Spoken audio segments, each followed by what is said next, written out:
Bonjour à tous, alors cette semaine a été mouvementée dans le milieu de l'intelligence artificielle avec les deux conférences d'OpenAI et de Google qui ont partagé beaucoup de nouvelles fonctionnalités et c'est ce qu'on va voir du coup dans cette vidéo. On va se concentrer sur les annonces de ces deux conférences et je vais terminer du coup par quelques annonces supplémentaires sur cette semaine un peu en vrac qui sont importantes et qui peuvent vous impacter.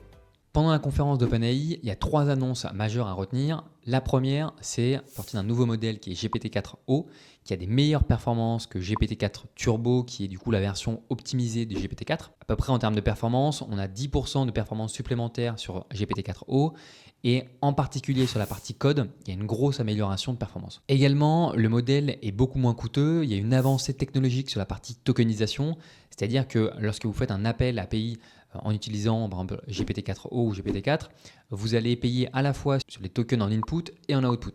Le prix est d'ailleurs différent. Là, le modèle est 6 fois moins cher, donc il y a vraiment une avancée technologique qui permet à OpenAI du coup de mobiliser moins de tokens à la fois en input et en output. 0 € gratuitement, on a accès à énormément de fonctionnalités et aux meilleurs modèles du marché. La deuxième information importante de cette conférence, c'est le mode conversation.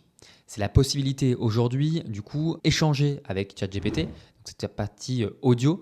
Ce qui est intéressant, c'est que du coup, qu'il y a une énorme annonce, c'est que maintenant GPT-4 a une multimodalité qui est encore plus large puisqu'il gère du texte, des documents, des images et également de l'audio. Et ce qui a marqué, puisque vous avez présenté une vidéo où j'utilisais l'IA pour réaliser un appel, vous pouvez d'ailleurs la regarder juste ici, mais ce qui étonne, c'est vraiment la fluidité, la réduction du temps de latence. On a une voix qui est un peu plus humanisée. Et enfin, le dernier point intéressant de la conférence OpenAI, c'est la sortie de l'application GPT sur desktop et par exemple partager mon écran pour demander ensuite à GPT des choses précises sur mon écran comme une analyse de graphique ou encore prendre un screenshot par exemple d'une application d'une homepage d'un site internet pour lui demander ensuite qu'il me code l'intégralité de la homepage afin que je la copie-colle pour l'utiliser pour ma propre interface par exemple. Et la dernière information sur OpenAI, c'est le changement dans l'organisation du coup de l'entreprise avec le départ d'Ilya Sutskever qui était du coup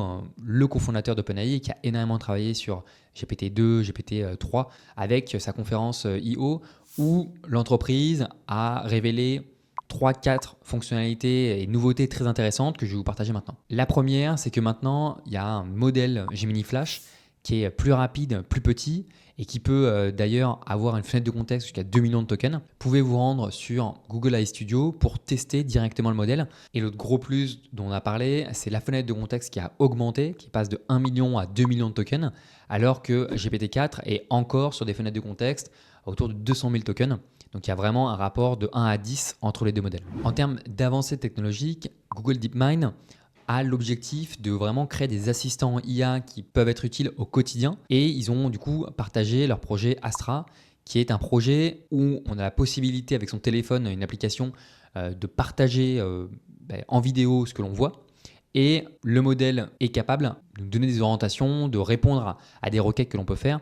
Par exemple, si on a des questions sur le contenu que l'on voit. Et ce qui est aussi intéressant en particulier sur ce modèle, c'est qu'il est capable de retenir les éléments visuels qu'il aperçoit. Donc, il y a à la fois du coup de l'analyse de vidéo en vidéo d'images qui est réalisée par le modèle et aussi du coup une compréhension audio et une retranscription en audio de ce modèle. Et donc, en finalité, c'est que ces agents comprennent à la fois mieux le contexte et apportent du coup de meilleures réponses.